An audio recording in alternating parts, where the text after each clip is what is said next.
কাদা জমিদারের পুত্রবধূর গায়ে লেগে গেছে। সে দুনিয়া আন্ধার করে ফেলছে, স্বামীকে টাইকা নিয়ে আসছে, বলছে ভিক্ষুক আমার কাপড় নষ্ট করে দিছে।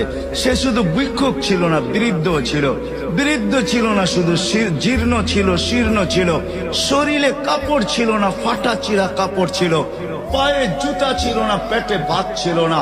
জমিদারের পুত্র সইতে পারে নাই, যৌবনী শক্তি সয়তো সয় কি কইরা তার স্ত্রীর গায়ে ভিক্ষুকের কাদা, বস সমগ্র শক্তিকে হাতে জমা করা, একত্র করা বৃদ্ধের গালে বসায়। বৃদ্ধ কিচ্ছু বলে নাই, শুধু উপরের দিকে তাকায় দুই তিনটা শব্দ উচ্চারণ করছেন।